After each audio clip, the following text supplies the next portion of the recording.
when the raw material for the supply of healthcare is human dependent. What better place to be in the world than the place that generates 28 million of them every year, who are hungry, who are extremely hardworking, and like I said, born playing the game on hard mode. So we are God's chosen people. This very senior person in the industry who was a group medical director, he told me that they are forced to hire nurses who don't even know how to put cannula in a patient. So cannula is that small tube जिससे IV administer होता है. So the onus is on the employer कि वापस से train करो. वैसे तो pizza burger आ जाता है, बट जब मैं बीमार हूँ एंड डॉक्टर मेरे को अगर व्हाट्सएप पे बोल दे कि यार ये टेस्ट करा लो, तो क्या फ़ायदा हुआ व्हाट्सएप पे बात करने का? I have to still go outside and get it done. You look at any country, you go to a hospital, if 10% of the manpower there is not Indian, then there's something wrong with that hospital. We have three very amazing guests today to discuss from three very different angles. If you are a medical health care professional, also you learn something from this. If you're a student, maybe you learn something from this. Even if you're a general audience member, just stumbled upon this video somehow, we hope that you learn something from this. We have Mr. Viren Shetty, Vice Chairman, Narayana Health. We have Mr. Tarun Bhambra, founder and CEO of Orange Health. And we have Vivek Sinha, founder and CEO of Emversity. We'll go around the table and do a quick little round of introductions so everybody is familiar with who we have in the panel today. Starting with you, Mr. Viren. My name is Viren Shetty. I'm the Vice Chairman of Narayana Health. My background is engineering, as I brought up. My family started this company. We run hospitals all over India in quaternary care. We also are starting clinics and health insurance. My roles are primarily in administration and strategy and working on M&A. Awesome. And a little bit more about your journey. How long have you been working at Narayana Health? So the thing about being born to a family business is that the option to work anywhere else is not given to you. I've been working here since I was in college. I started at NH when I was 20, doing maintenance work in a converted garage that had open generator with no soundproofing on it. And till today, I'd still hear ringing in my ears from when the generator kept going on and off. After college, I worked in a series of roles in construction, in the expansion of our hospitals across India, worked to get the private equity investment in our company, worked with the team to get our company publicly listed. I was chief operating officer for a little bit, and then I found someone much more capable to take over the job for me.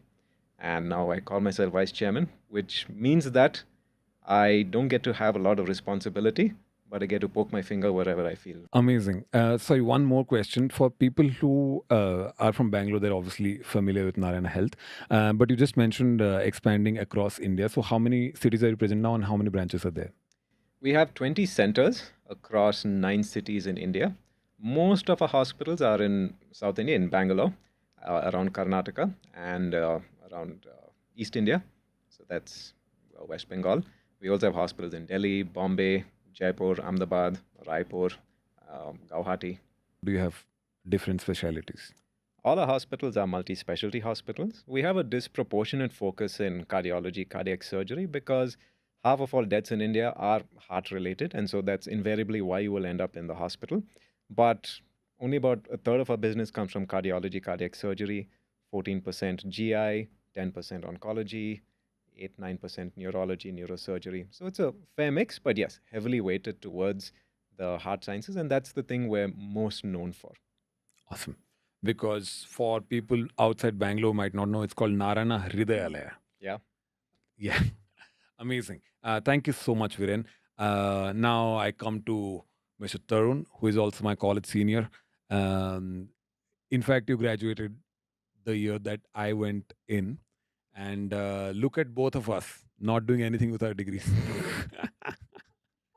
So how come you're in healthcare? Please explain. Qualified as a civil engineer, I mean lowest in the hierarchy of engineers, I guess. It's a respectable profession, okay?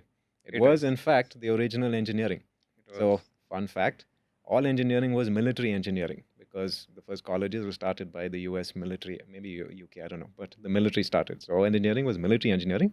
And then they said, okay, all the non-military stuff, we'll put it in this one branch and call it civil. Yeah. But Amazing. the joke goes that everything useful then branched out, and then what was left was What civil. was left was civil, yeah. So, but no, I was quite proud of it actually. Like when I was there, and I like kind of graduated top of my department also. So my professor, my professors had like huge hope in me. Like, okay, he's going to be a structural engineer, because not only I did a dual degree, so I had like structural engineering degree. But then after that, I joined ITC because that was the best job available on campus that I could take. And then in ITC, I landed up in a cigarette factory. So I was anti-healthcare, I think, at some point in my life. To some extent. It's all correlated, you see. The growth of I one was business. contributing to the healthcare revenue in some way from the beginning. And then worked there for some time. Then I was, went and did my MBA and got started working with McKinsey as a consultant. And that is where actually I started working in healthcare. I got to work with health insurance companies. And there I learned a bunch of stuff which gave me an idea about like, okay, how does a payer, someone who pays your bill for healthcare, think about the economics? So then I really wanted to get into healthcare, and then someone made me a really good offer to say that, you want to get deeper into healthcare, why don't you come into investing? That's your next step. So I got invited into joining Matrix Partners, and my focus was only investing in hospitals. So we used to invest in single speciality hospitals. That was our thesis. All due respect to the multi-speciality large hospitals, which also have this thing. But our idea was that everything will unbundle. People would want to go for maternity care के लिए अलग जाना चाहेंगे, and cosmetics के लिए अलग जाना चाहेंगे, and all that. So we invested in chains. And the logic I give for single specialty chains is that analysts find it easier to model out on the spreadsheet if it's one specialty versus 8. So I say that single specialty chains only exist because year one analysts say, multi-specialty, there's too many lines on the spreadsheet. Let's just focus on one. That's true. I would agree with it. And so then did the hospital side bit, and then suddenly in 2015, this tech wave came in. Ola came, Swiggy came, and everything. So I was like curious कि like healthcare में tech क्या करेगा? तो उस time पे the best option was Practo, right? And luckily one of my colleagues had just invested in Practo, so I convinced the founder to take me in and let me do some work. So I was there as a product leader for some time, then as a business head for their consumer vertical outside of appointments. So I basically helped build the business on teleconsult, pharmacy, diagnostics, all of those pieces. And then eventually decided that just being tech in healthcare doesn't cut it.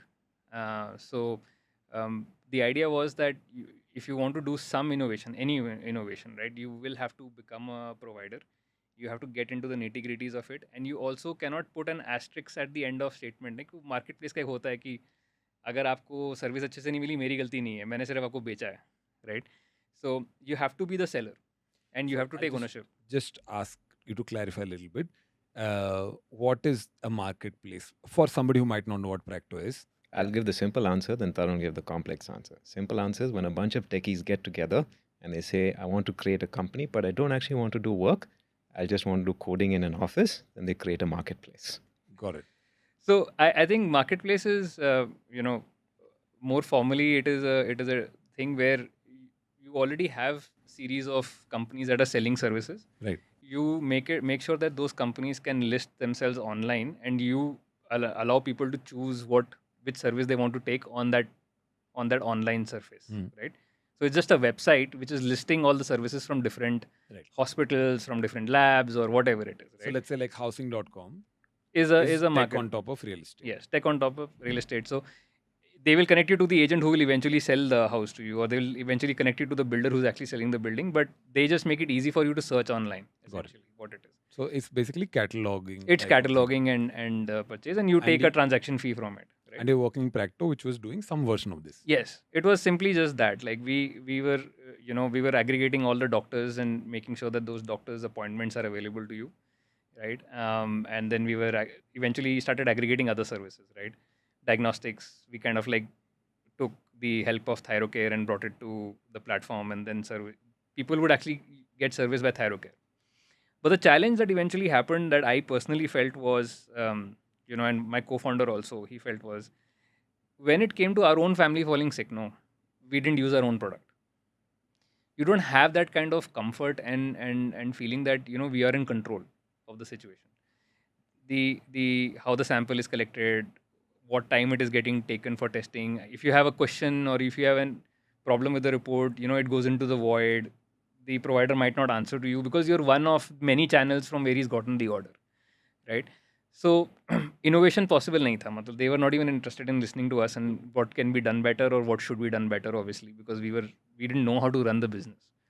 That's when I took a decision that we will get into it and we will make Orange Health Diagnostics Lab, which is a company which is full stack end-to-end experience, right? Right from the website to the laboratory, all aspects are internally controlled, and we are able to innovate to give an experience.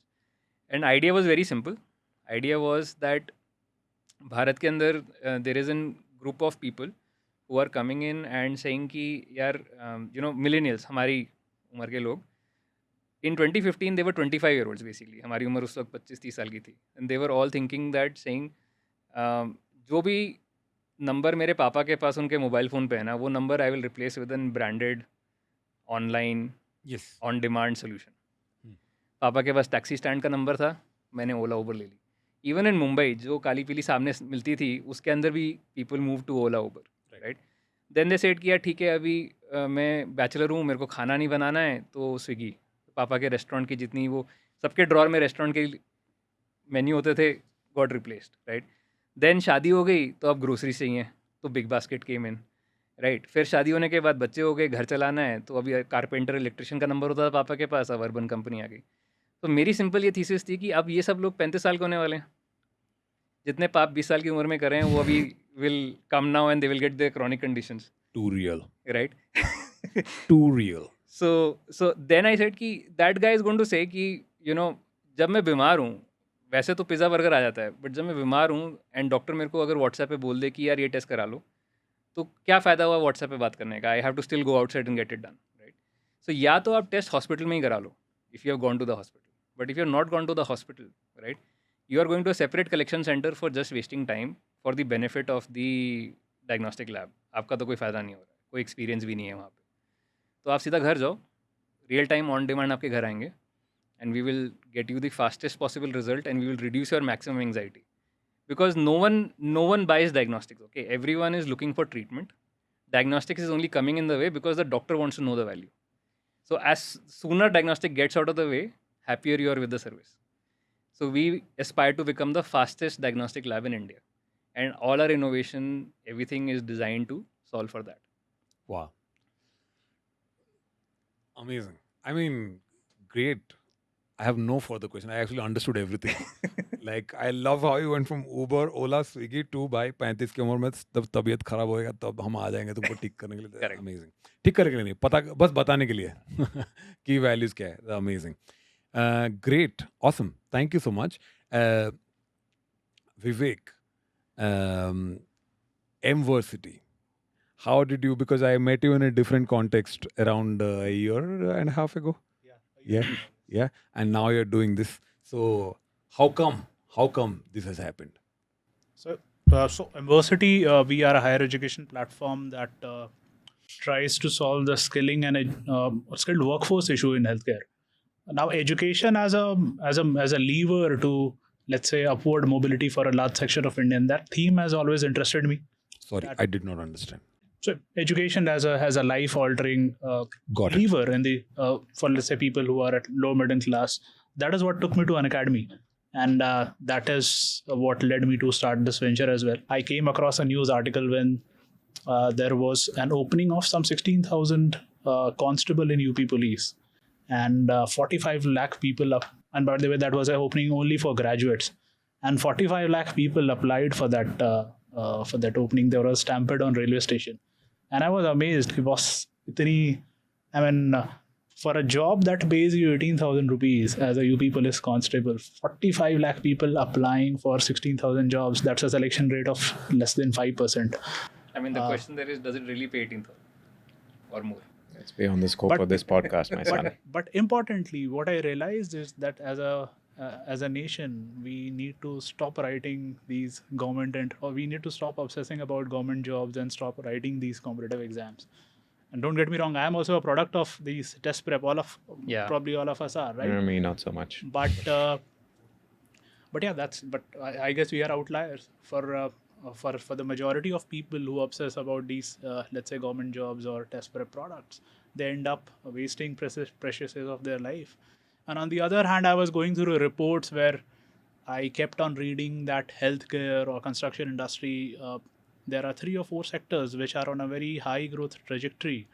And what's stopping them from, let's say, or one of the biggest hurdle that they are facing is a shortage of skilled workforce. So I found it very funny कि एक तरफ we are saying there's a 7% unemployment, 45 lakh, UP is just one state, 45 lakh people running over each other for a job that pays you 18,000 rupees, और दूसरी तरफ people are not able to find skilled workforce. मुझे लगा कि how, मतलब एक चीज़ what we produce in abundant is unemployed people, right? So that's what led me to believe that I should do it. Creating a delta in terms of training excellence exist nahi karta. I mean, you just have to train somebody for 7 or 8 days and place them as a Swiggy car delivery boy or a Uber driver. But this whole segment of grey collared workforce for which you require intensive training or education, the segment that, let's say, ITI or Polytechnique were supposed to solve, the best minds of the country or capital is not trying to solve that issue. So we thought हमें वो करना चाहिए. Got it. This problem is very widespread, right? Like even after graduating from a good college, I didn't think I was Employable as an engineer. Yeah. I actually didn't think I was. It's a feeling. I mean, I'm sure I was employable, but I don't know. So, essentially, what the industry wants versus what the colleges are teaching are too out of touch. Is that the? Yes, that's the issue at the most basic level. Let's pick any industry, for example, diagnostic industry, let's say the industry where Tarun operates in. In the last 2 decades, the industry has gone through a lot of innovation and change, right? But if you look at the education pipeline, colleges who are producing medical laboratory technician or phlebo, have they underwent a change? वो वहाँ तो पढ़ा वही लोग रहे. So the sad part is, and by the way, that applies to some of the most, I would say, prestigious colleges as well.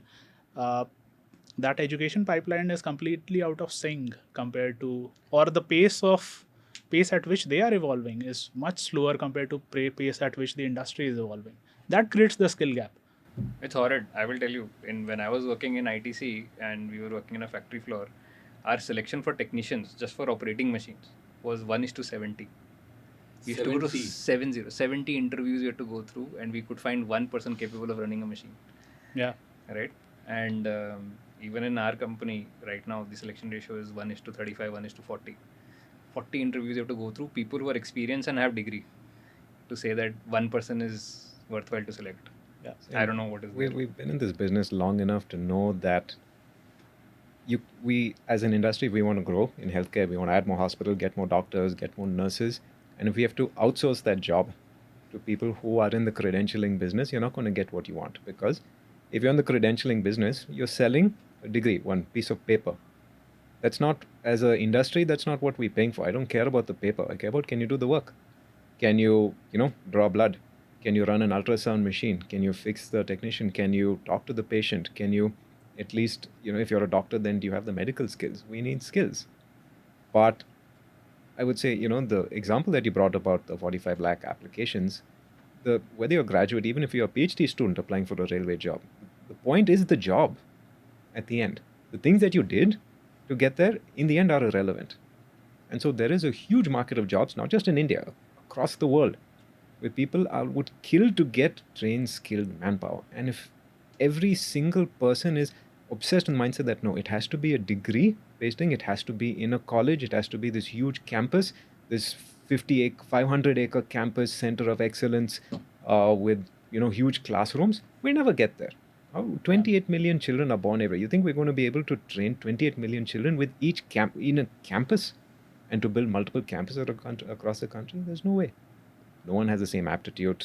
Not everyone. Even I couldn't crack the IIT exam.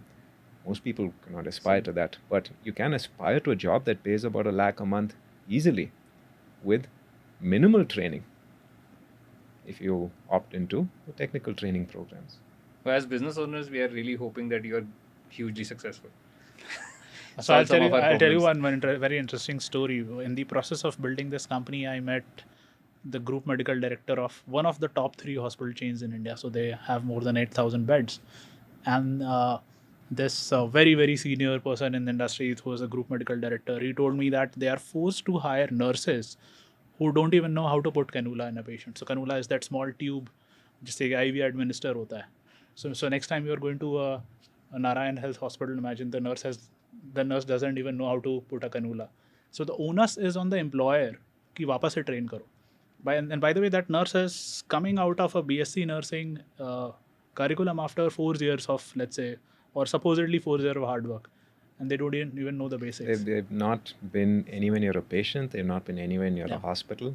So our nursing colleges are in the hospital. Second year, we put them on the ground, and they are trained for all of that. But it's not the case. And for most NH places. is like a mega company, like they can afford it. Yeah, My the smaller problem is like a place. startup, right? I have had to build in my first 3 years a training academy. Yeah.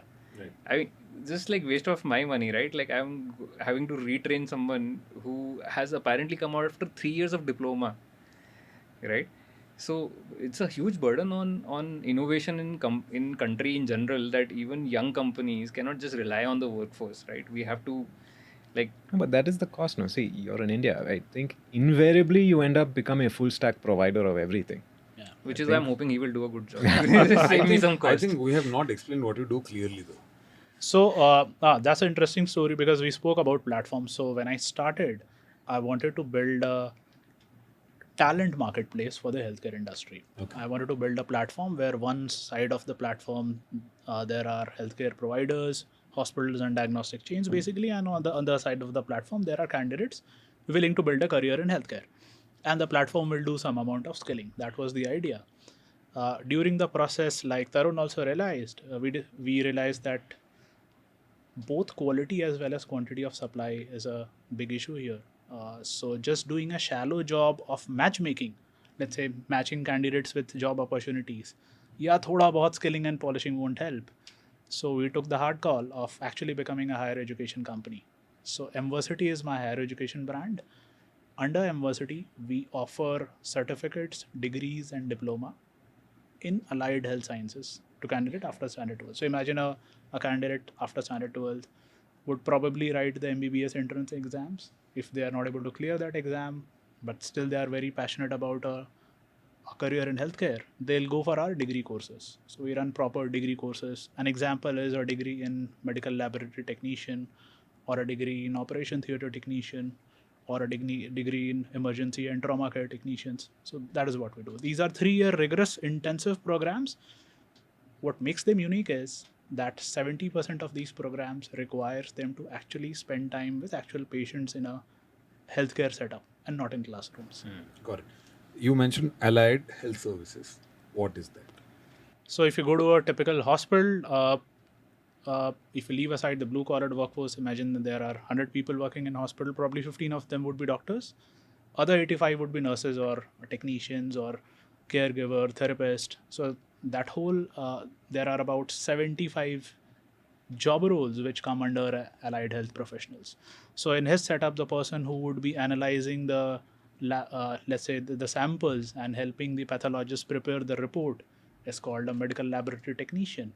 Or somebody who assists surgeon inside the operation theater is an operation theater technician. A nurse is actually that comes out of allied health, but yeah, the nurse is what most of us realize. But even apart from nurses, there are a lot of these skilled jobs in a hospital setup. Let me tell you, in a clinical setting, the time that the doctor spends with you is a very tiny fraction of the time that you're in a hospital. Most of your care ends up being the responsibility of the nurses and the technicians and the allied health professionals who are around you. And most of the experience that you have in a hospital is driven by how good or bad they are. And so they're an essential part of the health ecosystem that's completely unrecognized because it doesn't have enough glamour. And so these end up not being very popular professions for people to take. But just to give you an example of how good these can be, It doesn't matter which degree or which school you graduated from. It doesn't matter how good your marks were. You can get into these programs in 2 or 3 years, and you're getting training on the job, and the fees are not that much. You work in India for 3 years. If you're good, you will get a job in the Middle East at 10 times what you get paid in India. You're good there, you will get a job in the West at 10 times what you get paid in the Middle East. And these are good jobs in healthcare, in a clean, sterile environment, working with patients. This is not out in the sun. These are not, the way Indians always have this sort of this impression that, the technical job equated to what a mechanic or someone working in garage, even though those are noble, respectable professions, but everyone wants the white collar, sit in an AC office job. And those are available by the millions. Actually, it's a huge employment and career opportunity to build on.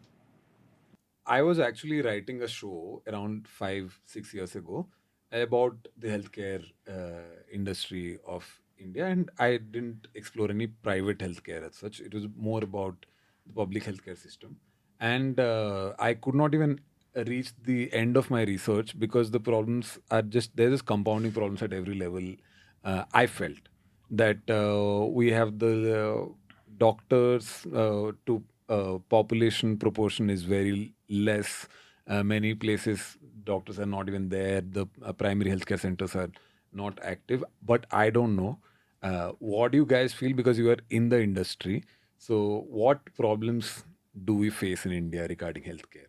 So being in India is like playing the game on hard mode, right? You get dropped into a place where the starting conditions are the absolute worst. You have very low resources. You have an environment that is very conducive to a lot of communicable diseases.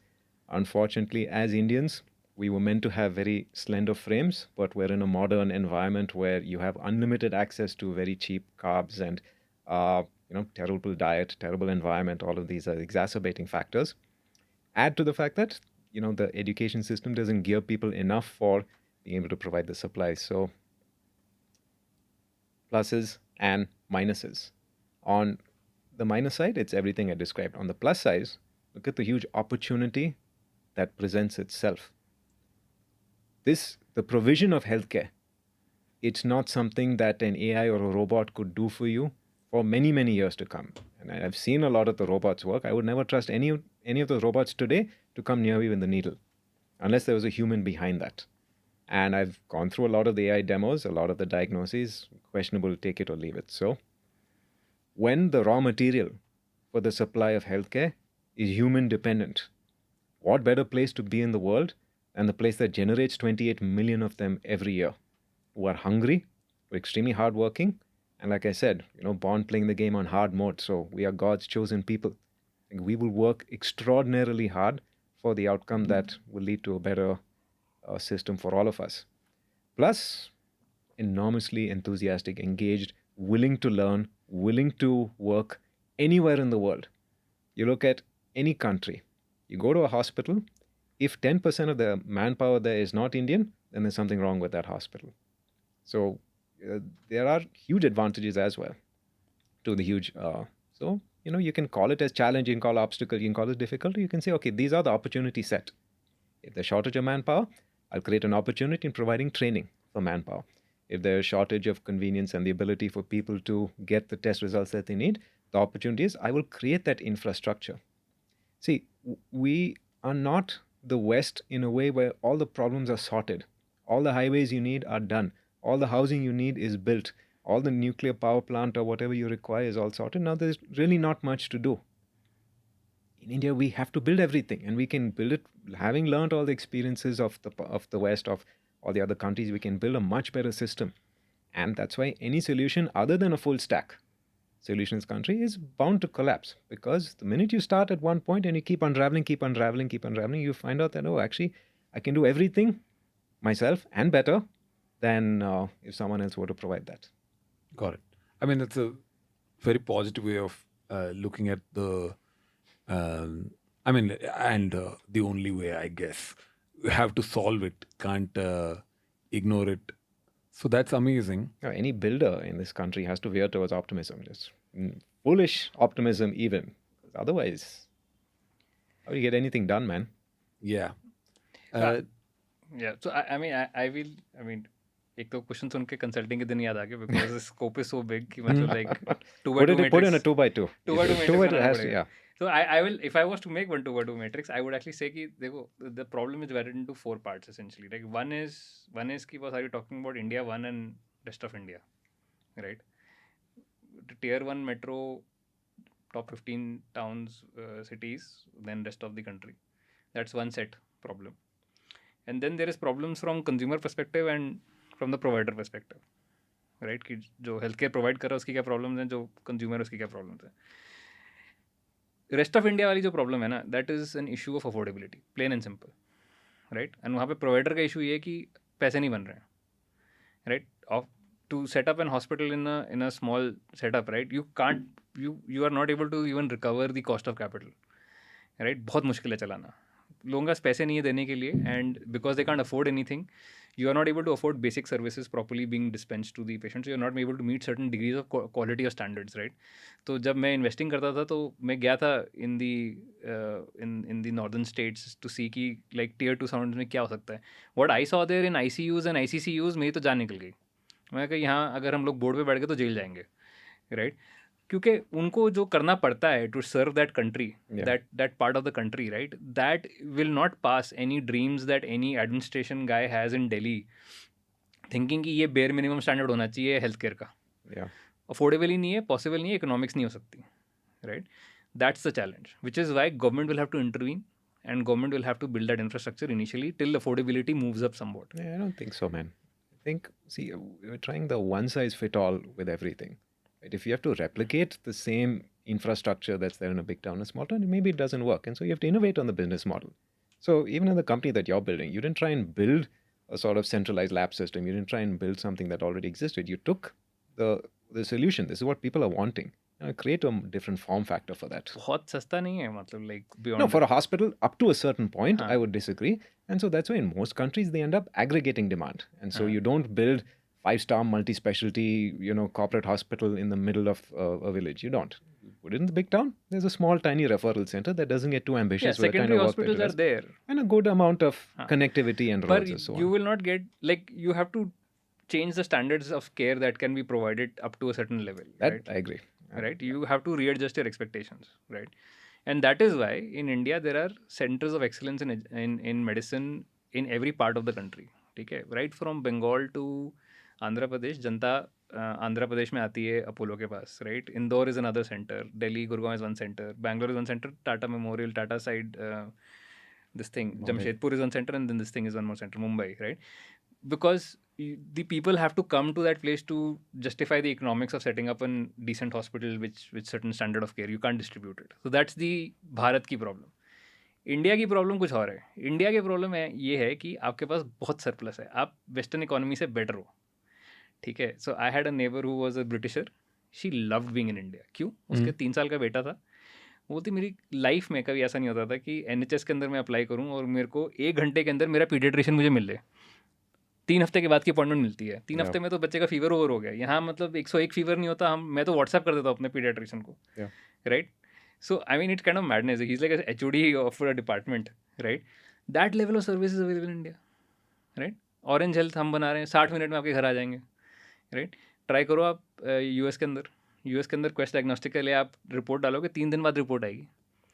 यहाँ पे the major player are already at 12 to 18 hour cycle time of reporting, right. तो यहाँ पे providers are very well setup. I would say we are getting best in world health care here, if you can pay. Right. So insurance will help, right. I mean, for a affording middle class, which I'm saying affordability is a problem, which I said Bharat is an issue, right. Like even the lower income segment in cities suffer, right. But if you're middle income segment and you're able to pay, best possible care you can get in India, right. वहाँ पे consumer की problem ज़्यादा है. सो हमारी सारी गलत आते हैं, like he said, and we are adding to the morbidity burden in the country, right. हम लोग because we have so much access actually to health care, इतना ज़्यादा एक्सेस है कि मतलब लाइक डॉक्टर से बात करे बिना आप एंटीबायोटिक खा लो, कुछ नहीं फ़र्क पड़ता, but you that is having adverse effects on people's health, right. So मेरे को तो लगता है कि यहाँ पे gluttony in the India one side is what is leading to significant cardio-diabetic, metabolic disease burden and all of those things. So that is the challenge on this thing. So India 1 is dying of surplus. India 2 is dying of unable to afford. Right? Both sides are suffering for different reasons. Got it. Yeah, I mean, what you said about the UK and US thing, that actually I had forgotten. But I was in the UK for around a month and I needed a particular medicine. And oh my God, it was a task and a half. It took 2 days. I had to, man, it was very difficult.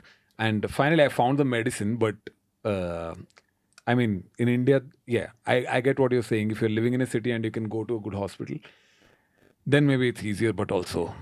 India 1 की problem ये है कि जब तक मतलब like I am not near my death bed ना, मैं कुछ नहीं करूँगा अपनी हेल्थ के लिए. Yeah. बिल्कुल नहीं करूँगा. राइट? जब मरने वाला होऊंगा तब मैं अपने 70% सेविंग उड़ा दूंगा. That's why 80% of our revenue is inpatient work, which means someone has delayed till the absolute edge of what they can stand, and then just before they die, they end up in a hospital and we can treat it and cure. But in most parts of the world, only half the revenue of hospitals come from inpatient work. Half is outpatient, prevention, testing, primary care, those sorts of things. We're still a long way away. People will keep postponing. Is this just a cultural issue or is it like. It's everything is cultural. It's if I don't see it, it's not a problem. If I don't acknowledge it, it's not a problem. It's economic also. Think about healthcare like you think about any sort of consumer good. Go back to the 80s and 90s. You have a family history of heart disease. What do? Okay, I guess this is my death sentence. My grandfather died in his 50s. My father died in his 50s. I will also die in my 50s. You had a heart issue in the 1990s and before that. Unless you knew someone or you were able to get an appointment at AIIMS and there were long waiting lists back then or in CMC Vellore or maybe 2-3 other hospitals, you are as good as dead if you're a normal middle class Indian. Then the boom of hospitals started coming and suddenly the provision of healthcare service started to come. And then, you have early adopters. Who are early adopters? The people who are closest to the hospital. Then you realize, oh wait, it is not a death sentence, this is a curable thing. But there's one way to think about it, which is there's an adoption curve. And so that is the psychological aspect of that. People in India will delay it because historically they've just seen generations of their own family not go to hospital. So they don't think this is for them. But it is changing. So people... Yeah, थोड़ा सा ये भी है कि like at the end of the day, lot of middle class India is in survival mode, right? You're barely able to make ends meet. Education is so expensive, whatever it is, and household which is making 1.5 lakh rupees per month is primarily in survival mode, right? So the people who are earning, right, they are not thinking कि मतलब मेरे को अगर if I start having some pain in my stomach over here, I should take 1 day off and get myself fully tested with the fear कि यार एक वो भी एक फालतू का इंडियन का मेंटालिटी है कि सब लोग मुझे लूटने पे चले. राइट? मैं डॉक्टर के पास चले जाऊँगा, वो मेरे को दबोच लेगा. राइट? क्यों? क्योंकि सेविंग्स आर सो इतनी प्यारी है ना सेविंग की, मतलब लाइक अभी बच्चे की पढ़ाई के लिए मैं पैसे बचा रहा हूँ. अभी मेरे 60,000 रुपये उड़ जाएंगे. राइट? बट भाई तेरे को अगर गॉल स्टोन हो रखा है तो फटने की वेट कर रहा है क्या? राइट? वो नहीं सोचना है. And that is what he was talking about. आंखें बंद कर लो, मत सोचो, जब होगा देखी जाएगी. ये क्यों है? बिकॉज इंडिया में हेल्थ केयर इतना ईजिली अवेलेबल है. अगर NHS की तरह होता ना कि आपको अगर कुछ हो जाएगा तो 3 महीने तक आपको अपॉइंटमेंट नहीं मिलेगी, राइट? तो then people would be like यार पहले से अपने को मैं ठीक रखता हूँ, नहीं तो वहाँ तो फिर I am like out for 3 months, right? मैं कुछ नहीं कर पाऊँगा.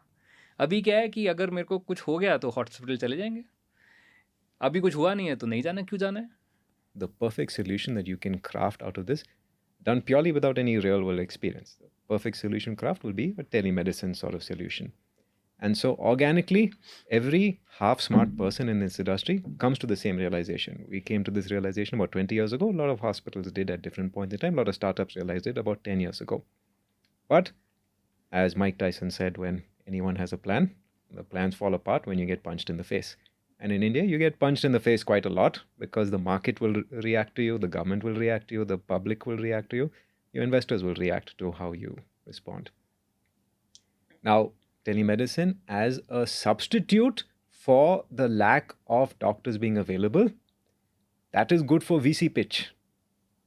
That is not good for the patient who's been waiting for a doctor to show up. He's 40 minutes and he's kept him waiting on the line. Does not work. Telemedicine as this thing where I have a complete longitudinal record, and so I can deliver a much higher quality experience because all the data is filled in and it's available to me in this digital dashboard, and the doctor is sitting in one place, and then he can dedicate all his time to providing a much higher quality digital experience through a teleconsultation. Again, sounds good, does not work, because practically what a patient's medical record looks like is different scraps of paper they're running around with. It is some half remembered date from when was the last time I got that checkup. Or if they have a spouse who has more memory than the patient, will say, no, this medicine you stopped because you moved on to that medication. So that's just not squaring with the reality that is India. So has a role. Teleconsultation definitely has a role, but not in commensurate with the hype that was built around it. Now, what is the role? Let's say I'm a doctor, you've come at me, I give you some advice. 6 months later, I want to ask how you're doing. You don't need to come back again. You don't need to fight for traffic. You don't need to, deal with the waiting room. You don't need to register. You will send me a message on WhatsApp. You will, arrange a Zoom call. And so that can work as a follow-up mechanism. But as the main story, which is solving the problems of healthcare, definitely not. All technology has a role, but, it is not the substitute. It is still, at the end of the day, human serving human business, and it is the most personal thing that you can imagine. Theoretically, you can get married on Zoom and invite all your relatives to sit at home and watch it, but who wants to get married that way? You only do these things once in a lifetime. In-person experiences are higher fidelity. They give you much more information. Doctors need to be able to see you to make a much better clinical judgment. And plus, there are many things that have to be done after a consultation. You need tests done. You need some medicines taken. You need to be seen by multiple specialists. So it is an adjunct to healthcare. It's probably not the main story. Got it. Do you agree? Yes, I would say broadly yes, because I think when I was in Practo also, along with my co-founder, we were building the telemedicine solution at that point in time. That was very much pre-COVID, right? And see, point to hai, like I said, like number of doctors are way higher in top tier cities, right, and way less in the rest of India. Rest of India के अंदर हम लोग अपनी बीवी बच्चों को we don't let them get direct access to doctors, right? So women don't get access to doctors. They can't ask questions. So I think Google आप कर लोगे, you घबरा जाओगे, right? To the extent that you have an initial anxiety, I think telemedicine really helps, right? कि instead of looking at Google and आप ये check कर लो कि यार मेरे को कैंसर तो नहीं है, because that's the first result that comes with the symptoms that you throw. Yeah. I think an initial assessment on saying कि बस कैंसर नहीं है, but ये हो सकता है, अब आप जाके अपने डॉक्टर से बात करो, right? To that extent, getting an initial set of advice is very useful, and I'm telling you, it is very dangerous. Okay, what people are messing around with today. There are taboo topics that people don't want to talk about, related to their menstrual cycles. They're related to their, women worried about medical termination of pregnancy, right? Guys worried about being ki boss, I might be passing STIs to someone else, right? And they don't want to go to their family doctor. यार मतलब like मैं उनको जाके बताऊंगा, वो सीधे जाके पापा को कॉल करेंगे. Yep. Right? Medical I will suffer through privacy, this. in this country, medical privacy it's not is an issue, it's not a thing. right? मतलब like शुरू में ये होता था कि मतलब आप जाते हो, मतलब like if a woman goes this thing, one of the first questions your gynecologist has to ask you, are you sexually active, right? And then she will stare at you कि like बेटा देख लो. अरे भाई ये नहीं पूछना ना, मतलब like this is problematic for young generation. So that is really valuable part of telemedicine. That's number one, right? At least a professional is answering you on the other side and will answer your queries. And I don't think Google is a great source of truth. Got it. In this regard. So I think that Google search replace करने के लिए बहुत valuable है. The second part of the telemedicine I think I see a future in is that doctor की practice omni-channel होने वाली है. Which is to say, like Viren rightly pointed out, you need to have comfort with me as a patient. I'm your doctor, let's say. But you don't want to come all the time to me in a crowded OPD, right? This is the reason why WhatsApp is the biggest telemedicine platform in India, right? You are 3 times out of 4 or 2 times out of 4, you are consulting the doctor on WhatsApp. When it gets serious above a certain level, you need the optionality of going to your doctor. Context is maintained, right? And the only piece which is missing, right, is the ability of doing remote diagnosis. So if I, abhi aap apne GP को call कर लो, तो आप GP को बोलो mummy को घबराहट हो रही है, घबराहट होने का मतलब है भैया हार्ट अटैक हो रहा है, शुगर लो हो गई, क्या हो गया, right? So the ability of being able to measure the patient's health, right, and addressing, giving symptomatic care, even though I know your history, depends upon what data you can provide me, right? So to that extent, I think devices are coming into play, and on-demand services will play a service, right? Which is why in Orange Health also we are adding devices. कि like basic devices तो आप कर लो यार, ECG, EEG, pulmonary function test, ये सब वो सब हम आपके घर आके कर देंगे, राइट? तो अगर आपको लग रहा है घबराहट हो रही है, घर पे आप टेली DCG करा लो, आपका पता चल जाएगा कि भैया अरिथमिया तो नहीं है कहीं, and I can come faster than you can come in traffic to a hospital and wait in you don't want to pay emergency fees immediately, like just घबराहट के लिए। या मैं आपका आके ग्लूकोज इंस्टेंट चेक कर लूँगा, like we will have a glucometer that will provide instant check, the doctor in your local area can come to know what the situation is and can give you an symptomatic care कि saying serious नहीं है अभी, आप ये ले लो. So I think that will be the value. A doctor's reach will expand from just his neighborhood of like 100-200 meters to maybe like 500 meters to a kilometer in terms of servicing their patients with the help of telemedicine. And I think that is more likely the future. An omni-channel situation will get created where people will leverage, like he rightly said, as an adjunct connection or like an additional capability that you use to enhance the offering to a patient. So ये दो use cases हैं remote areas के अंदर, basic questions ताकि आप you don't put other people at risk or yourself at risk. And I know people, women who are scared of pregnancy issues and like कि घर पे नहीं बता सकते, what to do for MTP, what is the guidance, people committing suicide, right? HIV के लिए अगर result positive आ गया, people commit suicide, right? बात नहीं कर सकते कहीं पे. So to that extent, I think telemedicine is a very valuable service. I think we need to keep on expanding on it. I think hospitals are doing a great job making their doctors available. Apollos, Narayana Health of the world and all. I think great specialists are there, and even their regular doctors, internal medicine doctors, are of great value. कि भैया मैं at least उनकी app खोल लूँ और बात कर लूँ एक बार before I take any drastic action on myself. Got it. Amazing. Let me ask you a related but different question. Okay. So in training for medical staffing, are you using technology or technology helping you in any way? Are you making it more efficient than a traditional institute? Yeah, actually, we are using technology in a big way, I would say. I'll give you two examples. One is, like Viren said, education in healthcare is an incredibly difficult business to build and scale, especially in a venture outcome, because it's very difficult to monetize. Venture outcome matlab? Let's say if you raise venture capital, then you have to create an outcome which is reasonably large. Got it. मैं एक medical college बना के I can't give a, let's say, a 20x return to the investors from whom I have made money. If you have to create impact at a large scale, that is what technology enables me. Got it. So when we are thinking about our business, the first problem that we faced is कि ठीक है, idea तो बहुत अच्छा है that we will create a supply of 10,000 technicians, but उनको train करेगा कौन? Technicians को train करने के लिए भी तो technicians चाहिए होते हैं, वो कहाँ से आएंगे? Technology helped us solve that problem because now a human who is, let's say, training 50 people in a classroom, I'm not entirely dependent on that human's ability to deliver the conceptual part of the training. So that's one way we are solving it, because most of my content is getting delivered through the technology platform. Let's say across, I already have 10 campuses across the country. How do I ensure the same level of training delivery across those 10 campuses? That's one part of the problem which technology has helped me in solving. The other part is it actually also enhances learning outcomes. For example, I told you in a 3-year degree that we offer, the first year is theoretical training or academic learning, right?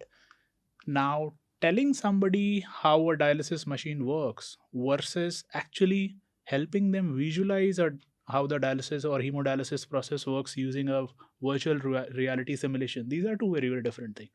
So we have built proprietary virtual reality content using which we help our technicians or also the candidate to get trained on this specific skill set. So technology plays a very big part for us as a company. A, it helps me scale, maintain the same level of standards across my multi-city operation. B, it helps enhance learning outcome for my learner. But again, technology is a great enabler when it comes to human capital development for healthcare. It cannot substitute the fact that actual training happens when you work with real patients in real hospital environment. So that's one.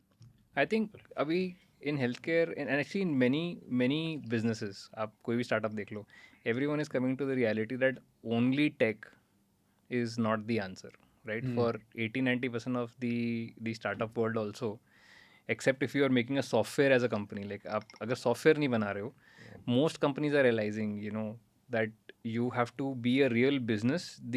What is the job to be done? You need to do everything for that job, Yeah. and you need to find technology as an enabler to like enable those pieces where you can make it more efficient, right? So I think that is the sea change I see in startup world. कि like अभी let's not just say कि बस हम लोग software बनाएंगे और that's it. It's open up vista. See, apart from our education business, we also run a outsourcing business. So recently we signed a contract with a Fortune 500 company. So so like India, the US health systems are also suffering due to shortage of skilled manpower. So broadly, the roles can be divided into two parts. There are bedside roles, so basically nurses who are working alongside the patient, and there are non-bedside roles, pre-authorization, case management, जहाँ पे patient के पास होने की ज़रूरत नहीं है. Those jobs of US registered nurse, non-bedside jobs are coming to India. So an Indian nurse who has, let's say, cracked the licensure exams, registered US nurse is working in India in a graveyard shift, but working actually with US health systems. So जो pre authorization, case management, ये जो jobs होते हैं जिसके लिए patient के बगल में रहना नहीं, that's virtual nursing. That opportunity is coming to India because of technology. That was not possible a decade ago. Or let's Actually, say, quite serious चीज़ों में आ रहा है. What's your opinion on Tele ICU and all that? See, you need a lot of trust in the other person on the line. It's not so much about creating the solution. It is how much trust you have in the person making the interpretation. Just for the sake of your audience, Tele ICU basically means if you're in a rural area and you run an ICU there, you don't have an intensivist. Intensivist is a person who's trained as a doctor, Like a super specialist. a super specialist who's able to deal with intensive care. That's what ICU means, intensive care unit. Now, either they're not trained or they don't know how to deal with the range of variety, or maybe they're just not there. It's just a nurse and maybe an MBBS doctor if you're lucky. The idea is that all the equipment is kept in that small town hospital and it is remotely connected to a person who's sitting in front of the same equipment. And so it's almost like a mirror, like of whatever's happening there. And you can manage multiple hospitals. You can manage multiple hospitals. You can relay instructions. You can tell. Now, we do this for within our network because we have full control over who's on the other side, and we know for a fact they will do exactly what we tell them to because they take orders from the same place. So in a closed loop, Tele ICU is very, very useful, and it's something you can be sure of delivering an end result because in the end, the patient party who is there on the other side does not care that what system, Tele ICU, whatever was used to take. They don't care. What are they? They've come here for health. Are you curing me, getting me out of the hospital for them, alive? the buck stops at the provider. Exactly. So if we're not able to guarantee a good result at the end, it's very risky. So Tele ICU as a service, where if I go say, okay, fine, I've built this entire software stack, I've built all these capabilities as doctors, now I'm going to go and offer it to small hospitals everywhere and they will pay me in some percentage. Now, there are companies that do that, to be fair. And I've done some decent amount of business for it, but it is very scary. So, High knowing, morbidity case. because you have no control over what the other person is doing. You're really in the instruction. You're taking some amount of the liability, but you're not sure that they're exactly doing what you're telling them to do. So in that, the Tele ICU, technology as the enabler for this. See, when it works, you can get a VC-backed model if it's software interacting with software. But the minute software is to interact with hands or the real world or packages or blood samples or students who actually have to learn and write exam, then There have been reports, right? Like, say, for example, someone has done tele-robotic surgery also in abroad. Like, so, I mean, the way interesting point on this thing is this teleconsultation wala point, na, is like saying that, okay, provider to consumer karna hai. But actually, there is a lot of use cases of tele whatever healthcare between provider to provider, right? So, for example, this Tele ICU is one thing that is coming. Then in diagnostics, for example, teleradiology is a huge success. Yeah. Right? Telepathology, there's telereporting. So, teleradiology is like आप आपकी MRI technician ने कर दी, but doctor को आने की जरूरत नहीं है. Doctor is centrally sitting and ऐसे 20 सेंटर चल रहे हैं, सारी रेडियोलॉजी रिपोर्ट्स आ रही हैं, वो ही scanning and reading and giving his interpretation. And Right? it worked because he was never there in the first place. Even in the normal, the radiologist is not sitting in the machine with you. He's always in his console room. Got it. So instead of one room, he's next city. So now that is expanding to telepathology also. So for example, the idea that you can whatever reporting you're doing, it's mostly coming from machines, right? So the data is extracted from machines and sent, saying along with the quality information. So the doctor is able to take an approval for your report there and then, or even if they have to look at your slide, where they have to look at your blood through microscope. Now there are microscopes, digital microscope that will scan the entire slide. So then you can bring that slide on a big screen and they can just review the entire this thing. So like for example, Orange Health has one of the, like, we have innovated significantly on telepathology side, right? We've brought in as much data as we can centrally, and we do double review of everything. So one is local review and then there is a double review, but that allows our laboratories to run 20 hours a day. Right? And that's a huge advantage that you can create for servicing customers, right? Because if I'm going to give you service till night 10 o'clock, how am I going to approve a report at night 2 o'clock? Right? So all data has to be reviewed centrally also, that this is an approved data and interim reports can be released, right? So that's an automation that is now building. So the technology aspect of it, we should not only look at from like, okay, final leg pe kya ho raha hai. Actually, healthcare has been very on the cutting edge on adopting technology always, right? People just don't give it credit, and people think that healthcare is not, but like the kind of machines that are getting used, the upgrades of tech that hospitals like NH do, like quite awesome machines, and can strike a lot of awe in terms of adoption of technology, like what they're actually doing. But front end consumer side pe, there has been a little lag, I would say, and I think that will catch up in different ways, like I said, as an omni-channel kind of a practice. Got it. Your co-founder had come to me when he was at Quickwell, and he had come with the consulting scheduling software. That's when he had started many years back. And I said, this is amazing. This is the best piece of software I've ever seen. But it doesn't do anything else. You've solved exactly one use case. particular use case. I said, great, you've done scheduling. Now, where's the software that will make my doctor show up at 9 o'clock? Where's the software that will figure out when the bill has to be generated for the patient after that? Yeah. So I said, you will just make all my other IT systems look bad. Fix this one particular thing. So we did roll out, the solution you all made in one of the hospitals, but it was never able to scale. And that's a lot of the challenge startups have when they come to these large enterprise, the large hospitals. It's that, you've narrowed down, you've isolated, you found this one very specific thing, and then how technology ends up failing problem. Is, okay, now solve my 999 other things that are Healthcare connected. mein, there are so many interlinked systems and incentives, right? That when an engineer comes with, blue-eyed idea that ki boss ye problem मैं solve कर दूंगा, right? He doesn't realize that particular problem is the way it is because there are 40,000 things linked to it to work that way. And those things have to change. So I think the good thing now is at least some engineers are coming in with who have been now working in the industry for like 8-10 years and seeing ki yaar, these are the structures of the system. What can I touch and what I cannot touch, right? So आज से 10 साल पहले मेरा भी बहुत idealistic view था on many things, right? And I think I've kind of like, by working in the sector, right, like I've adopted and learned like what is likely to work. So that thought process is required before any engineer decides to enter healthcare. I think it's good that you join some company and you learn how that world is working, and then you should start up with your startup idea. If you start afresh, some of the guys come in and talk to me, like I went to him in the beginning of my startup, right? Very, very green. And I tell them like, boss, you're setting yourself up for a lot of heartburn, right? Why don't you like join some company which is doing health tech or healthcare, and then 4 or 5 years later push for your idea to build something. That's an easier way of doing it. Got it. Did you, like when you started, did you have a different idea and now has it changed? Like how he's saying? Not very different. The idea is still the same. So when we started, the fundamental thesis was that we are going to strive to solve the skilled labor shortage problem in healthcare. We are pretty much doing the same. What changed is that initially we wanted to take a platform approach.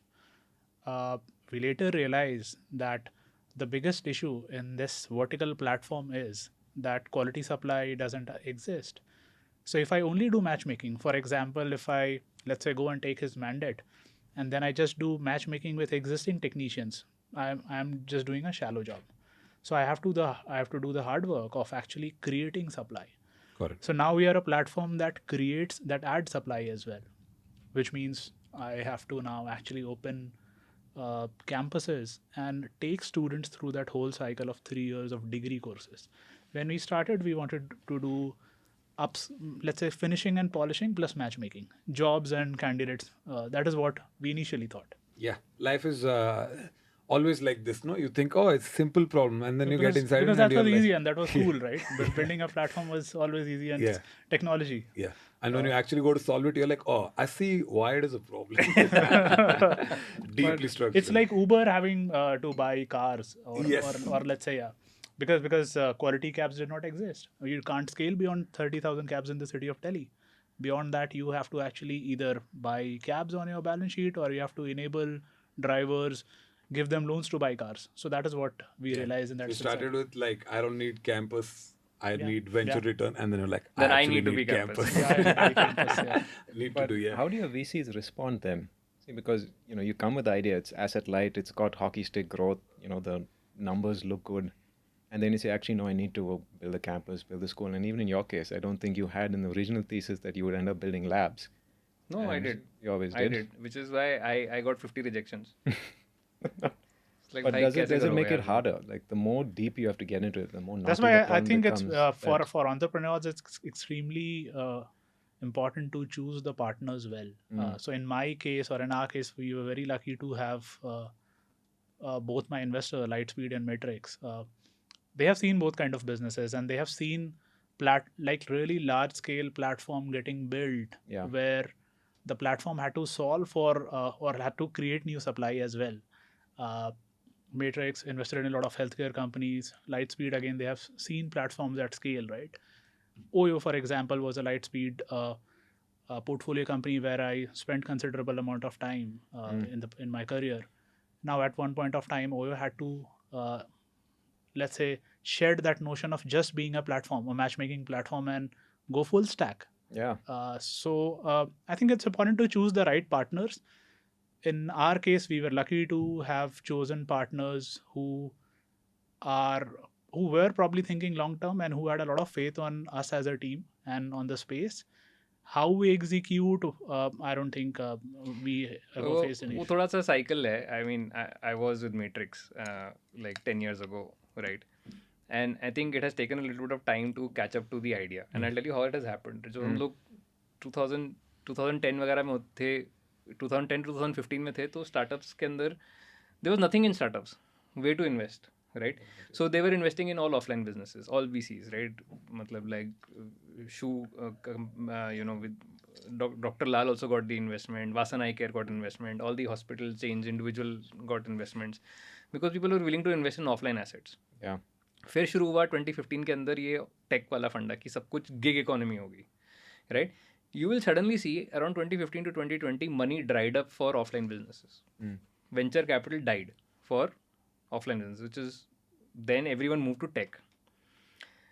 When these companies got funded, Ola and Swiggy and all of those worlds, 3-4 साल तो उन्होंने growth दिखा दी as a platform, right? Then they hit an ceiling in the market कि अब हम grow ही नहीं कर पा रहे हैं, supply ही नहीं है, right? These guys had to raise money to build offline assets. Right. When they build offline assets, then VCs caught up with the idea कि यार offline assets से तो और पैसा बनता है, right? So now we are in the third phase of the VC world in mid 2020s, where VCs are actually valuing eventually the companies which have the full line depth, as long as they can demonstrate that they have the same kind of access to margins that an offline provider would get. But then now they see technology as an ability to give a delta experience or solution to a customer which will be able to help you capture market from the current incumbents. तो ये 3 stages में पूरी कहानी बनी है. पहले सब लोगों ने ब्रिक एंड मोटर से शुरू किया, फिर सब लोग पूरा टेक हो गए. Then tech guys brought the idea that कि मेरे को इन्वेस्ट करना पड़ेगा to grow, then the same VC said कि यार ये तो सही है, तो now let's allow companies from beginning only to do this. Sorry, I'll just ask you one very simple question, because a lot of people who are watching this might not know what is venture capital, how does it work, and how is it different from like they're investing in stocks and a VC investing in a company. How are they different? Like, what does the VC want? What is the philosophy? Little bit for the audience. So venture capital, I mean, the original version of this is ki, if you are a Gujarati, some Gujarati will give you some initial money to fund your business, because bank आपको नहीं देगा, right? Bank will not give money to a business which does not have 3-year P&L, right? तो पुराने ज़माने में capital crunch बहुत होता था, आपको अपना घर गिरवी रखना पड़ता था बिजनेस स्टार्ट करने के लिए. Every business needs an upfront capital to get started, right? So his father and all would have put lot at risk to start an hospital, right? In that world, right? Eventually, this part of the game of giving money, which you would take from friends and family, right, or by putting your personal property at risk, was professionalized by this person, people who said कि यार there are people in this world who have so much money कि उनको पता नहीं कि पैसा कहाँ डालना है, basically, right? So they have put so much money into the stock markets, they put so much money into the real estate. They were asking for कि where can I invest, जहाँ पे risk of losing money is high, but अगर मेरे I want to put money in businesses which businesses potentially can make a lot of money. Like Right. 10x, 20x is common. So then VCs became professional investors, right? For these kind of people, they would, and these people are called VC limited का खुद का partners. पैसा नहीं होता है. VC का खुद का पैसा नहीं होता है. VC is a professional investor. वो he takes money from these people who are called limited partners, right? वो अपनी जेब में से, उनके पास अगर $100 million हैं, उसमें से वो $5 million ही देंगे. बाकी उन्होंने भी स्टॉक मार्केट में इन्वेस्ट किया है, रियल एस्टेट में किया है, गोल्ड में किया है, right? But 5-10% of the total money they will say कि यार मेरे पास बहुत पैसा है तो आप ये ले लो 5-10%. अगर आपने इसको 10 गुना वापस कर दिया तो बहुत बढ़िया, बिकॉज बाकी जगह रिटर्न आपको 10% टाइप मिलता है, राइट? तो वीसी ने बोला ठीक है मैं करता हूँ इन्वेस्ट आपके. So the VC became a guy for them to go and hunt these deals. Initially पहले आप रिच आदमी के पास पहले जाते थे कि सर आप मेरे इन्वेस्टमेंट में कर लो, तो that's a matching problem, no? तो I see VCs as people who move, they are the platforms for moving money, right? And finding the right opportunities in the economy to put money in where there is a possibility of making higher returns than normal, right? तो उनका ये काम है. तो VCs take someone else's money, they put it in young companies for upfront investment, जिनको banks पैसा नहीं देंगी. They come in early, but उनकी ये hope होती है कि 5 से 7 साल के अंदर this company will be at least 10x in size. 10x what? Revenue and 10x what they put in. Investment. 10x of their money. Revenue तो zero था, उसका 0 का 10x is zero. company का valuation will be What? Yeah. like- So if they put money at 100 rupee company, they want to exit, sell it off to someone else, and the company is, someone else is willing to value that company at 1,000 rupees. The issue, generally, what people, at least from the industry I come in, where we build things brick and mortar, very traditional, where year on year it's only 10-20%, and you don't ever get a 10x outcome in. It's very rare, but it does happen, but over much longer periods of time. The issue we have is that invariably, it's like when you're batting, every ball you're facing, you're trying to hit 6. And so you will strike out. You may strike out 5 balls out of the over, but that one time you hit, then it's excellent, because then what happens is that the whole fund benefits from that. And so a lot of crazy outsized bets happens. There's a crowding effect. What happens is that too much money starts to chase very few assets, and then it artificially inflates the price of the valuation of the startups that get that. It drains out capital from other things. It skews incentives. So there's something that's called, it starts to feed back the other way. And so then young engineers coming will think that the only model that I can follow is the one that has already been there. And so the same kind of company gets built again and again and again. And so it does have a lot of negative incentives. Yeah. But broadly ये है कि मतलब like rich आदमी के पास X% पैसा है, वो एक प्रोफेशनल इन्वेस्टर को देता है to put in a company young. And see बड़ी कंपनीज के अंदर इशू क्या है ना, जैसे अपोलो ग्रुप ले लो आप, 10,000 करोड़ रेवेन्यू है, 15% ग्रो करना कोई मजाक थोड़ी है. हर साल उन्होंने 1,500 करोड़ रुपए ऐड करे अपने रेवेन्यू में, right? Which startup is doing it? Zero, right? But the chance that a startup which is making 10 crore rupees per year today, right? Can that startup go in 5 years from 10 crore rupees to 100-150 crore rupee revenue? Yes, हो सकता है, right? तो आपको Apollo बनाने की ज़रूरत नहीं है, पर अगर आप मैंने आपके अंदर पैसा डाला जब आप 10 करोड़ 15 करोड़ रुपए रेवेन्यू बनाते थे, राइट? पर आपने वो 10-15 करोड़ रुपए का अभी 300-400 करोड़ कर दिया है इन a market which is much bigger, right? तो मेरे for that share that I bought in to your company मेरे को 10 गुना मिल गया। पर आप अपोलो के अंदर पैसे डाल के आपको 10 गुना नहीं मिल सकता है, बिकॉज उनके लिए they have to build 40 startups a year to get that 15% growth. तो उसमें सिर्फ 10-15% ही बढ़ सकता है. That is the problem of scale, but they are huge profits. Got it. And like we're not trying to put like a positive negative picture here because there is good and bad too. Yes. Right? हम लोग अगर Swiggy पे No, बैठ के खाना to order be कर fair, रहे हैं, in this day and age, it's very hard to imagine the kind of company that we have built, that Apollo and Fortis built, being built today. Simply, the environment is not the same. The banks have become a lot more risk averse. When we started out, the banks were willing to extend money to fund almost our entire expansion. And so we were 100% levered. It was 100% funded through debt. That will never happen in this day and age. You need to put in your own capital. And there were no equity markets back then. Now it is available to you. So in this day, this is the only way companies of the future will be built. But it is good that a lot of the realignment is happening and that people realize, okay, brick and mortar also important, digital also important. These sorts of things that are more relevant for the India that actually exists, rather than this very tiny slice of California, India, that a lot of startups end up getting built for. Got it. Okay, awesome. One question for all of you. So something like a medical service or anything related to healthcare is difficult to market or advertise for or do branding for.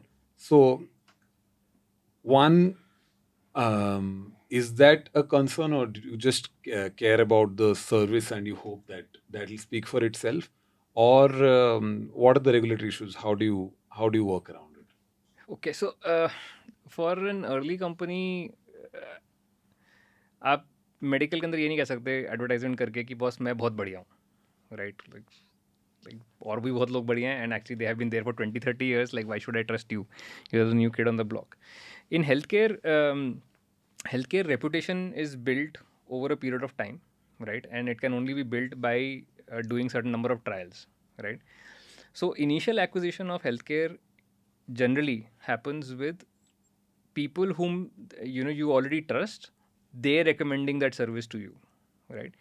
Which is the reason why you have to, in my opinion, right, you have to invest in making your brand awareness करना ज़रूरी है कि भैया एक orange health नाम की company है, right? But the doctors have to accept you, right? The doctors have to say that this report is good, right? And you have to work a lot in working with the doctors to show them ki what is the processes that you're working on, why you're better, in what way you have improved the service. Because patient को सारे aspects समझ में नहीं आते हैं कि blood जल्दी test क्यों होना चाहिए. इंडिया में तो ये फंडा है, मतलब जब हमने शुरू किया था हमने कहा था कि यार हम जल्दी टेस्ट कर देते हैं. वो तो जल्दी मत करो यार, आराम से करो, अच्छे से करो. तो वो एक फिलॉसफी है ना कि होमवर्क अच्छे से करोगे तो धीरे धीरे करोगे, जल्दी नहीं करोगे, राइट? फिर हमको समझाना पड़ता था भाई ये होमवर्क वाला काम नहीं है, टेस्ट तो उतनी स्पीड में ही होता है जितना होना चाहिए मशीन पे. It is the idea that your blood should be fresher when it is tested, right? पर उस कितने लोगों को समझाओगे ये? But doctors understand it. Doctors value की जल्दी रिपोर्ट आएगी, I can take a decision faster. Fresher blood होगा तो TSH की वैल्यू करेक्ट होगी या पोटेशियम की वैल्यू करेक्ट होगी because it has lot of variation, right? So these aspects you have to build along with the ecosystem, right? And you have to give certain cover in branding to say कि ecosystem के अंदर उनको लगे कि यार ये unknown name नहीं है, right? But yes, it is a play, right? Every healthcare company that I've seen which has become big, including Cloud9, let's say, for example, first 3-4 years you have to create a stable base of people. पर एक threshold आता है, right?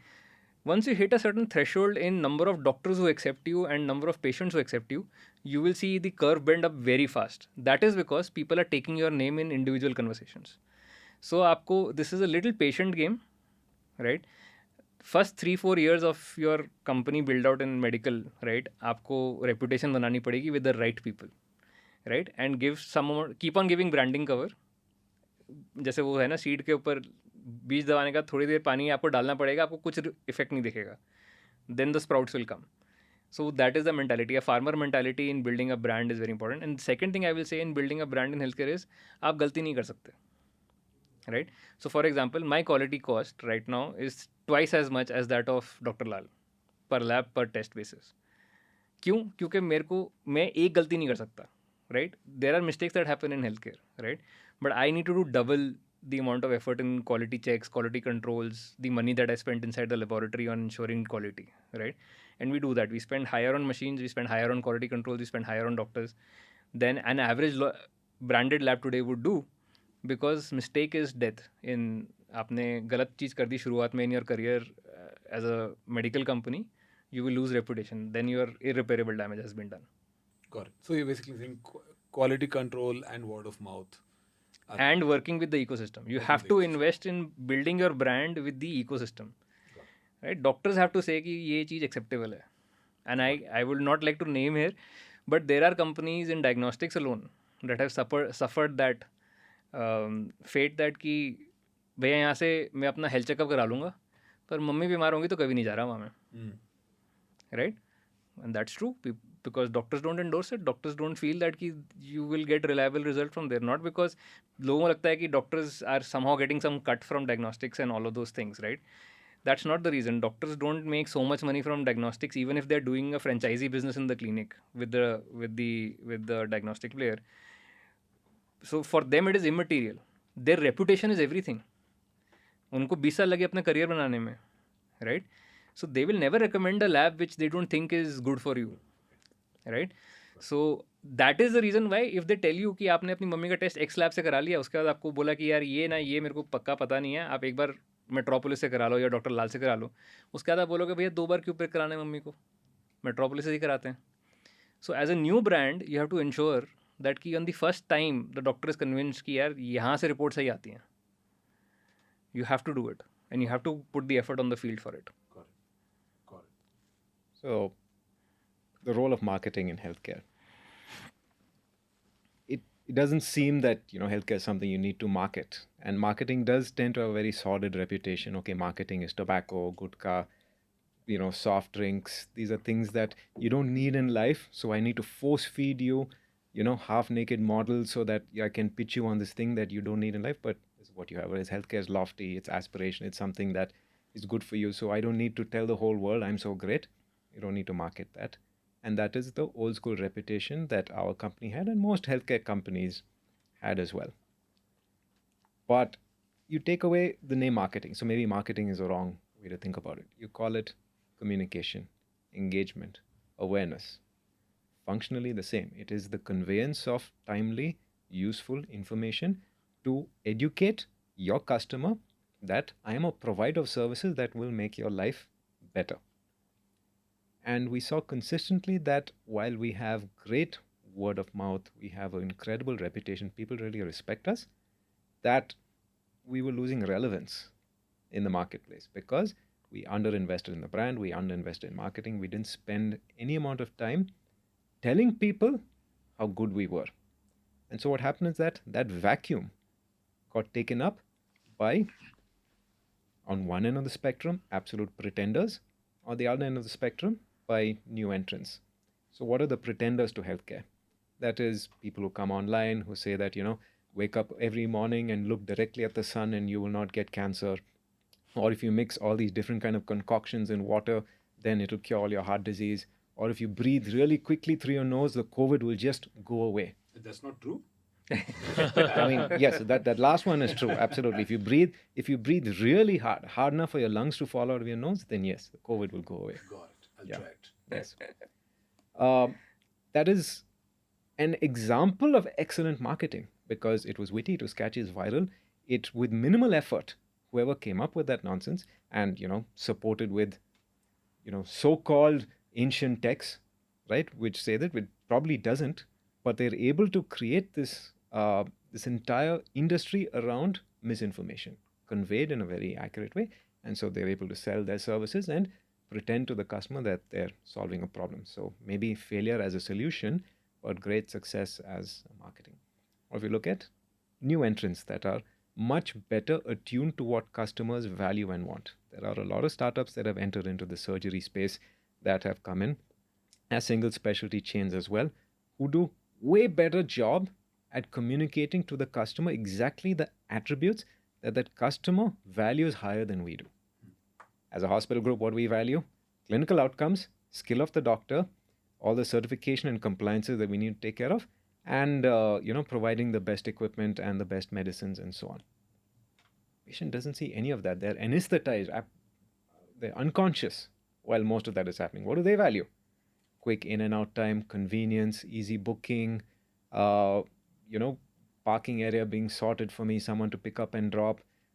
Someone followed up after you went back home and said, "Hi, how are you feeling? Did the surgery go okay?" That is what the patient value, because they're conscious and they're aware. So their perception of what healthcare services have to look like was drastically different than what we thought. And so we realized, okay, we are failing completely in this game. We're failing at telling the customer exactly what it is that they value most. And we're parroting on and on about things that, we show cross-section of the human organ. No one should have to look at what a human organ unless you're in medicine. It is gruesome. In fact, a lot of the time in Facebook, we get a lot of our ads taken down because they say this is gore. Because the AI identifies a lot of the material put down as gory material, like horror story stuff. So we've had to learn a lot. We had to recalibrate a lot. We had to take an example from a lot of startups. We had to go become a lot more humble, go down to the customer's level and ask, okay, now what do you value most about us? What are the things you appreciate? And so that simple act of humbling yourself, going to the customer and saying, okay, there are a series of attributes you value. I want to understand what they are. And I want to craft a campaign around that. And I will tell you, these are the good things about what we provide, and this is the solution that we're able to offer. So that is marketing done much better. And that is how you develop a non-sordid reputation around doing marketing in healthcare. Awesome. Do you also face any regulations during marketing for this? So, Education type? So an education player in healthcare actually deals with two regulators, University Grants Commission or UGC, which is the regulator in the higher education space, and Indian Nursing Council or Allied Health Professional Council, depending upon which courses we are talking about, because the allied health sciences field or nursing field or MBBS field is regulated by those bodies as well. So yeah, and I think regulation is good, to be honest, in this space. If it's obviously done through the right intent, but if executed in the right manner, I think there is a dire need of regulation here. We all know, see, if you talk about education, we all know what happened with a very famous business school brand a few, let's say a decade ago. Okay, I can actually name it. We know about IAPM, right? How people were deeped into believing, okay, if you hire a shitty accountant, ज़्यादा से ज़्यादा आपकी accounting खराब करेगा. But if you hire a shitty technician or a person who is delivering healthcare services, you are putting somebody's life at risk. Right. So I think, yeah, regulation is important. On the branding side, see, I am of the belief that even an average branding campaign can sell a great product. And the best branding campaign can't sell a shitty product. That is very, very true for a field like healthcare or education. I would say IPM ki branding was top notch. When was the last time you saw a branding campaign of IIT Kharagpur? They don't, right? My mom does. Okay. Okay. So I think if you deliver outcomes consistently over years, that is the biggest branding here. But of course, there were brands like NH or Apollo, etc., who took 30 years to build. What branding would or what marketing would solve is that it would accelerate the path a bit. Right. But it's not a substitute to delivering great outcomes or great patient experience. Awesome. Great. I wanted to ask you one thing. You started in the middle of COVID, okay? June 2020. Like, I think that was the peak fear and all of that. Did you plan it during COVID? Were you planning it already? How did you do it? No. It actually, I was planning it from 2019, right, to get out and get started. So obviously I had thought of like starting this company before, but yes, it so happened the timing of it was like insane, right? And in fact, we had an investor lined up and he pulled out just when COVID started. And then we like raised a little bit of money and then we kickstarted, and then it was kind of like really letting the genie out of the bottle. I mean, one less known story about me in this thing is that, like, for example, I have a cardiac condition, right? So there was this half fear in family that ki boss, like, agar ho gaya to ye gaya, right? And we were setting up the lab and everything, right? And I had just, like, in 2019, like in 2020, I had a 1-year-old kid at home, right? So what we used to do was, like, I used to work, like, in the initial days I used to work like 15 to 16 hours a day inside the lab, right? And at night I would come back, and we would lock all the doors of the house, and I was required to only go and stay in the outside room of the lab, of the house. So I would not see my child, my wife, for like 6 days for 5 days in a week. And then what I would do is, thankfully we had our own lab and we were working on being the fastest lab. So we got the fastest COVID result at the time in Bangalore. So on the Saturday morning I would get myself tested. By Saturday afternoon, evening, I would get my COVID result. If it was negative, I was allowed to see my kid and my wife on Sunday. And that is what we did for like 6-7 months through that time. But it was like the kind of the odd thing, it is a little bit like I feel like you stop thinking when you're in middle of that situation, and you think that there is a likely chance that you're likely, if you get something, you might like die of it, right? I think the odd reaction to that is that you don't think about it only, right? Like he said, ऐसे मर जाएंगे तो अभी, and you don't think about it, like, like if I had died at that time, for example, if something had happened to me, right, like, what, like, and what was I doing this for? Like, अभी मैं पीछे मुड़ के देखता हूँ तो मैं कहता हूँ कि like, there was no sense to that idea of doing it, but I was already in the middle of it, and I just blindly, nonsensically just continued doing with zero thinking कि अब जो होगा देखा जाएगा types. And it was like that. And there were a few scary moments in between. Like, so I finally, one good story about Orange Health was that we were able to maintain protocols so well. We got actually, despite running a molecular lab and all of those things, in the first wave, we ran the entire setup with less than 1 or 2 infections in the entire team in the first wave. Second wave, we were really scared. Delta wave that happened. तो हम लोगों ने वो what was it called, oxygenation Ventilators. concentrator oxygen concentrators खरीद लिए थे हमने कि भैया अगर किसी को ज़रूरत पड़ गई तो at least we will be able to lend it, right, to our paramedics, to our lab staff and all of those things. And thankfully that also went easy. The third wave is when we finally caught it. Like, third wave के अंदर I think people also kind of became a little like not that this thing, and the third wave was also highly infective. Third wave I got it finally, but thankfully it was a less severe thing, and I was hospitalized for like for 3-4 days. Omicron. So then I came out of that in 3-4 days. I was okay and like bach gaye. But it was mad.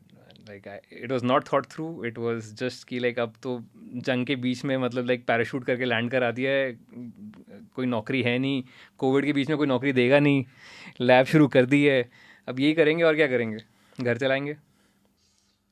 Oh man, that's insane. Yeah, that was quite an introduction to healthcare. Welcome to my world. Yeah. How was COVID for you, Viren? See, I had access to better information about this than nearly anyone in this country. Still, I never thought it would be such a big deal. When COVID became real for us was when these ICUs in Italy were getting overwhelmed. And a lot of the intensivists who work in a hospital had colleagues there, and they would report back and say, hey man, this shit is serious. This China virus is not playing around. Like, this is something we have to absolutely be really worried about. And so we went into absolute protocol lockdown mode. It was, we pre-ordered a bunch of ventilators. We got everything cleared out. We emptied out the hospital. First wave, we sat around waiting for a thing, and all of us had infection protocol on. I didn't go to the hospital during the first wave, but after the second wave, I started going and we would get tested every week. It was scary again because, my father, my brother, my in laws, all of them are doctors and they all have to work with people who most definitely are not putting the mask properly and you will get infected. And they have to do heart surgery. And the thing we knew most for a fact we knew about surgery was that if you do surgery on a patient with COVID, everyone in that operating room is going to get COVID after that. That was the lesson that we learned very quickly. And, a lot of people in my family are surgeons. And so, the constant worry about them getting affected. So, but in the end, like Tarun said, you can't let the fear rule you. You have to make a living. The hospital can't be empty forever. We were losing tons of money. We'll not have any cash in the bank to pay for people. So we said, fine, just open it up. Let what happened happen. But, life must move on. And so from there, you don't think too hard and then everything becomes very reactive.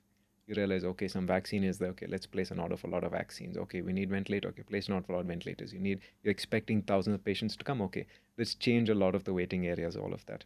But we took a lot of valuable lessons from COVID that we apply even today, which is a lot of the things that we did around the protocol around crowding or so on is actually very useful when there's no COVID because guess what? People hate crowds.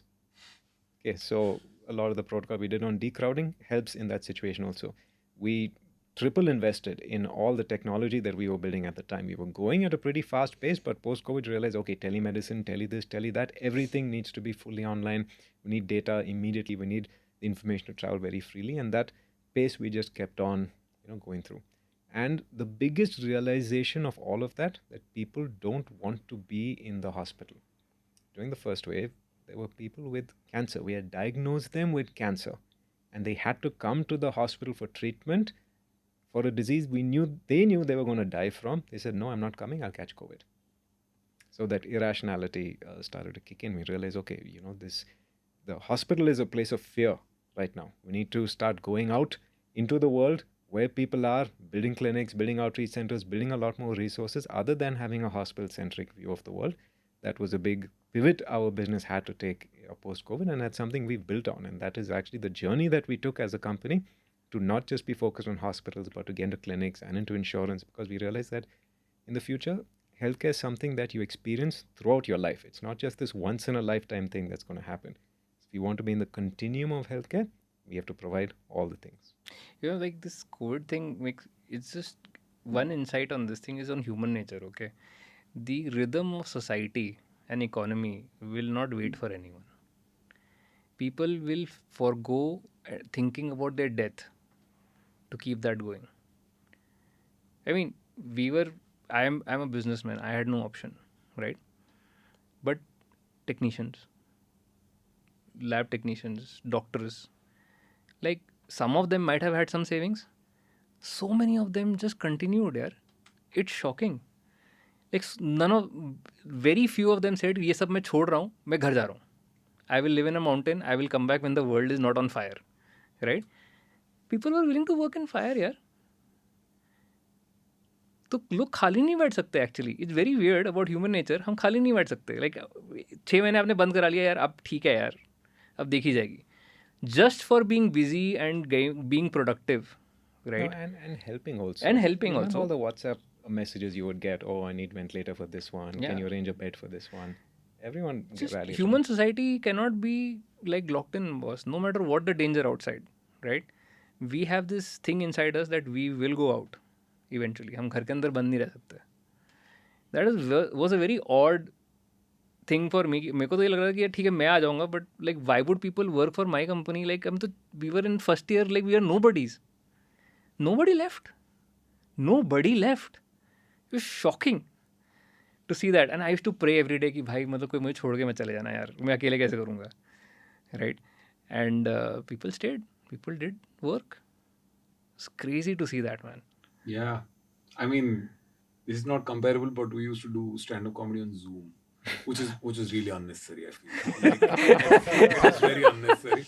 Getting the first 5 minutes नहीं, of but Zoom is जरूरी है always यार. stand-up comedy. Yeah. नहीं, every aspect of life चलना ज़रूरी है. We cannot stop the world यार, वो रुकता नहीं है. Yeah. I mean, yeah. I have nothing else to say. It's amazing. You had any crazy COVID stories?